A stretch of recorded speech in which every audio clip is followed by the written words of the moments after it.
గమనించారా? ఈ జీవితం ఒక ఎండ్లేని రేస్ లాంటిది. పొద్దున్నే లేవడం, పరిగెత్తడం, పని చేయడం, పడుకోవడం, మళ్ళీ ఇదే లూప్.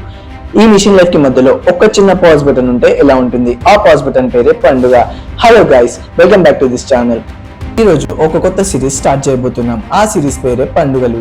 ప్రతి పండుగ వెనుక ఒక కథ ఉంటుంది. ఆ కథలో కారణం ఉంటుంది. ఆ కథతో పాటు ఆ కారణాన్ని తెలియజేయడమే ఈ సిరీస్ యొక్క ఉద్దేశం. పండుగలు అంటే కేవలం మనకు సెలబ్రేషన్స్ లేదా దేవుడి గుర్తుకొస్తాడు. అసలు పండుగలు అంటే ఏంటి? పండుగలను ఎవరు డిజైన్ చేశారు? కేవలం దేవుడి కోసమేనా లేదా ఇంకేదైనా పెద్ద ప్లాన్ ఉందా? రండి కాలం వెనక్కి వెళ్ళి తెలుసుకుందాం.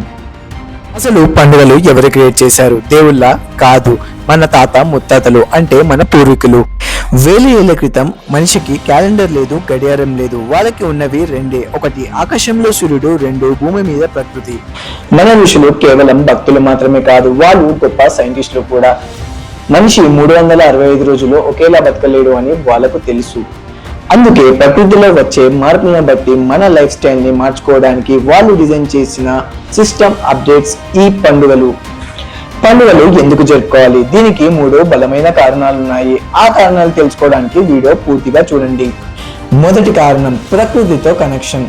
గమనించండి, ప్రతి పండుగ ఏదో ఒక సీజన్ మారినప్పుడు వస్తుంది. చలికాలం పోయి వస్తున్నప్పుడు సంక్రాంతి వస్తుంది. సంక్రాంతిలో బెల్లం తింటాం. బెల్లం తినడం వల్ల బాడీలో హీట్ జనరేట్ అవుతుంది. కొత్త చిగుళ్ళు వచ్చేటప్పుడు ఉగాది వస్తుంది. ఆ టైంలో మన బాడీకి ఇమ్యూనిటీ చాలా అవసరం. అందుకే ఉగాది పచ్చడి తయారు చేసుకొని తాగుతాం. దానివల్ల ఇమ్యూనిటీ చాలా ఇంప్రూవ్ అవుతుంది. ప్రకృతి మారుతున్నప్పుడు మన శరీరాన్ని దానికి తగ్గట్టు ప్రిపేర్ చేయడమే ఈ పండుగలో ఉండే ఫుడ్ కాన్సెప్ట్. దేవుడి ప్రసాదం అనే పేరుతో మన చేత ఔషధాన్ని తినిపించే టెక్నిక్ ఇది. సెకండ్ రీజన్, సైకాలజీ, అంటే బ్రెయిన్ కి రిలేటెడ్. రోజువారీ రొటీన్ లైఫ్ వల్ల బ్రెయిన్ డల్ అయిపోతుంది. పండుగలు అనగానే కొత్త బట్టలు, ఇల్లు శుభ్రం చేయడం, పిండి వంటలు, ఇవన్నీ బ్రెయిన్ కి ఒక కొత్త ఉత్సాహాన్ని ఇస్తాయి. రేపు పండుగ అనే ఆలోచన స్ట్రెస్ ని సగం తగ్గిస్తుంది. Third reason, social bonding. మనిషి ఒక సంఘజీవి, అంటే అందరిలో కలవగల సామర్థ్యం ఉన్నవాడు. కానీ ఈ రోజుల్లో పక్కింటి వాళ్ళతో మాట్లాడమే మానేశాం. పండుగ అనేది మనల్ని కలపడానికి వేసిన ఒక పెద్ద ప్లాన్. అందరూ ఒకే రోజు సెలవు తీసుకోవాలి, ఒకే రకమైన వంటలు చేసుకోవాలి, ఒకరింటికి ఒకరు వెళ్ళాలి. ఇది సమాజాన్ని విడిపోకుండా కలిపి ఉంచే ఒక దారం. అసలు పండుగలు మన లైఫ్ ని ఎలా ఇంపాక్ట్ చేస్తాయి? పండుగ అంటే కేవలం ఒక సెలవు రోజు మాత్రమే కాదు, ఇది మన లైఫ్ కి ఒక రీఛార్జ్ లాంటిది. అది మన సంస్కృతికి ఒక రిమైండర్ లాంటిది.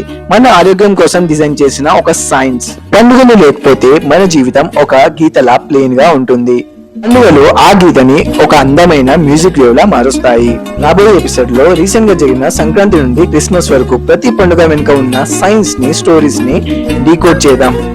గుర్తు పెట్టుకోండి, ఈ channel name let's live life not just one but many. అంటే ఏంటంటే కథల ద్వారా మన జీవితమే కాదు, ఇతరుల జీవితాన్ని కూడా అనుభవించవచ్చు. వీడియో నచ్చితే మీ ఫ్రెండ్స్ కి షేర్ చేసి మన సంస్కృతి యొక్క గొప్పతనాన్ని తెలియజేయండి. Thank you. Signing off Arun.